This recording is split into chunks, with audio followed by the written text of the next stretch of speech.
तो क्या हालचाल दोस्तों। उम्मीद करती हूँ कि आप सब ठीक ही होंगे। तो आज हम कक्षा 11वीं की जो दूसरी बुक है अंतराल, उसका पहला पाठ करेंगे, अंडे के छिलके। ये पाठ साहित्य की एकांकी विधा है जिसके एकांकीकार यानी कि लेखक मोहन राकेश जी हैं।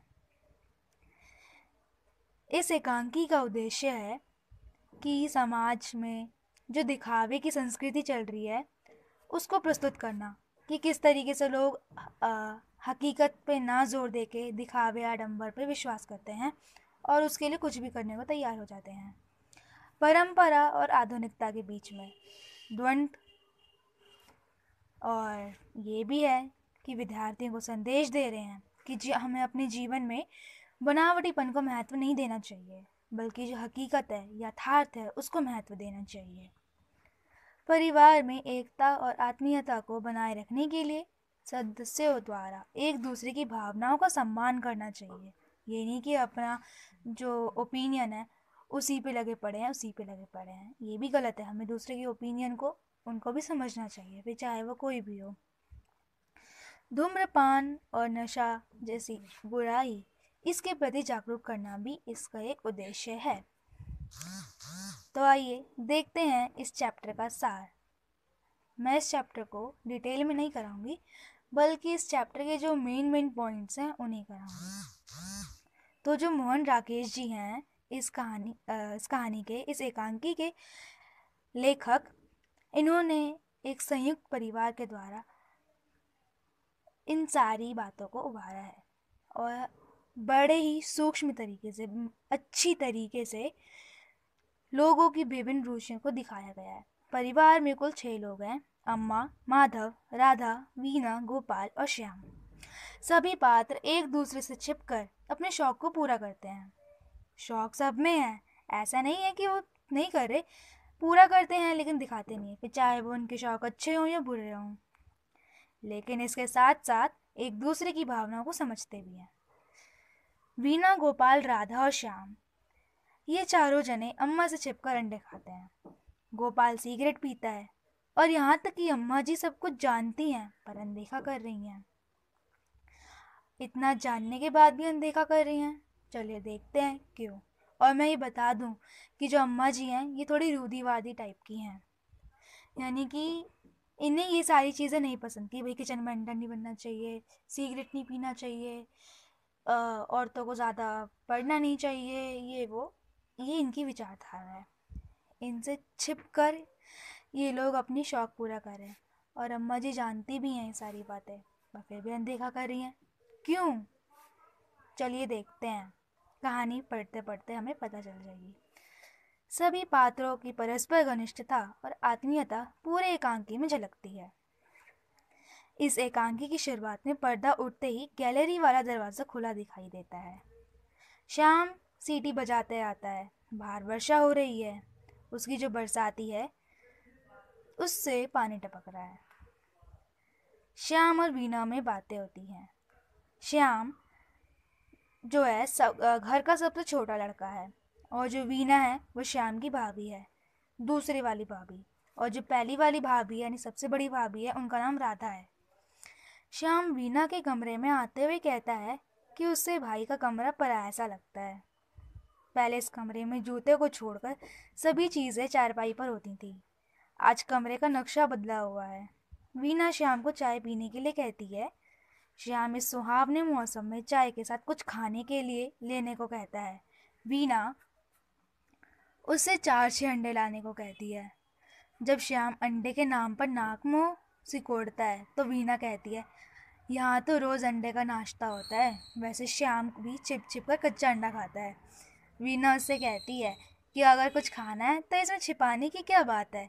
देखिए, इससे ये पता चल रहा है जो वीना है वो आधुनिक विचारों की है। मतलब जो बात सही है वो सही है, जो गलत है वो गलत है। अगर हमें कोई शौक़ है भी तो क्यों उसे छुपाएं, वो तो करना चाहिए, लेकिन वो भी छुप छुप के कर रही है। ऐसे इसीलिए ताकि भाई घर में किसी और को ना पता चले, उसकी भी मजबूरी है। देखते हैं आगे क्या होता है। शाम के बाहर जाते ही वीना काम करते हुए पानी लेने के लिए राधा के कमरे में जाती है। राधा उनकी बड़ी वाली भाभी। उसे राधा के बिस्तर पर चंद्रकांता पुस्तक मिल जाती है। पूछने पर राधा कहती है कि ऐसी किताबें माँ जी के सामने नहीं पढ़ सकती। इससे ये भी पता चल रहा है कि जो अम्मा जी हैं उन्हें चंद्रकांता जैसी किताबें भी नहीं पसंद। वो चाहती हैं कि उनकी बहुएं रामायण महाभारत पढ़े, लेकिन इनकी जो बड़ी बहू है वो चंद्रकांता मैगजीन पढ़ रही है। वीना चाय के लिए स्टोव पर केतली में पानी रखती है और बाहर से गोपाल आता है। चाय बनते देख प्रसन्न हो जाता है। वीना उसे बताती है कि यह चाय श्याम के लिए है। जो गोपाल है वो वीना का पति है। गोपाल अपनी भाभी राधा की तारीफ करते हुए कहता है और गोपाल सिगरेट पीना चाहता है और वीना को बताता भी है कि उसकी भाभी जानती है।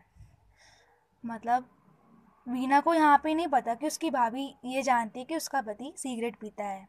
तो ये बात वो अपनी बीवी को बताता है कि हाँ भाई, जो राधा भाभी है वो जानती है, और उनकी तारीफ़ करते हैं कि अरे नहीं नहीं, इनसे तो सीखो कुछ, तुम तो हमेशा चंद्रकांता और मैगजीन वगैरह क्या क्या पढ़ते रहती हो, लेकिन मेरी भाभी तो रामायण महाभारत पढ़ती हैं।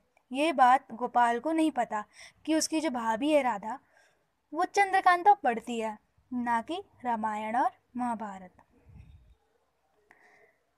थोड़ी देर में श्याम अंडे लेके लौट आता है। उनकी पोल खुल जाती है। वीना अंडे का हलवा बनाती है, तभी जमुना देवी की आवाज़ सुनाई देती है। सब सपक जाते हैं। वीना देवी उनकी अम्मा जी हैं। सारी चीज़ें ढक देते हैं। अम्मा जी अंदर आकर पूछती हैं, दरवाज़ा ऐसे क्यों बंद कर रखा है? जमुना अपने घर के छत चूने की शिकायत करती है। वे गोपाल से पूछती है कि वे कोने में खड़ा क्या कर रहा है। गोपाल कहता है, वीना का हाथ जल गया है, मैं उसे मरहम ढूंढ रहा हूँ, उसके लिए मरहम ढूंढ रहा हूँ। माँ पूछती है कि स्टोव के ऊपर क्या रखा है। वह देखना चाहती है कि गोपाल माँ को हाथ लगाने से मना कर देता है। वह करंट मारने को डर दिखाता है। राधा बहाना बनाती है कि श्याम के घुटने में गेंद लग गई है, इसीलिए वो पुलटिस बांधने के लिए गर्म किया है। जमुना स्वयं पुलटिस बांधने को कहती है। गोपाल बहाने बनाकर उन्हें मना कर देता है तथा उनके कमरे तक छोड़ जाता है। वे सभी हलवा खाने लगते हैं तथा छिलकों को छिपाने के उपाय करते हैं। तभी बड़ा भाई माधव आ जाता है। माधव को सब पता चल जाता है। गोपाल उनसे प्रार्थना करता है कि अम्मा जी को ना बताए। माधव कहता है, अरे पगले, अम्मा जी तो सब जानती हैं, तुम्हें ही नहीं पता। और हाँ, अंडे के छिलकों को छुपाने की ज़रूरत नहीं है, तुम इसे आराम से खा लो। तो इस कहानी में हमें यही दिखाया जा रहा है कि किस तरीके से लोगों के विभिन्न विभिन्न विचार हैं, लेकिन तब भी सबके अंदर यूनिटी है, एकता है, कि वो किस तरीके से मुसीबत की घड़ी आने पर एक दूसरे का साथ देते हैं और बच जाते हैं। पर उन्हें नहीं पता कि अम्मा जी को उनकी सारी बातें पहले से पता है कि वो जितनी नौटंकी दिखा रहे हैं छुपाने के लिए, उनको ये सब करने की ज़रूरत ही नहीं है। उम्मीद करती हूँ कि आपको ये चैप्टर पसंद आया हो, और हाँ, कमेंट में ज़रूर बताना कि कैसा लगा। अगर कोई गलती हो उसे भी मेंशन कर देना। धन्यवाद।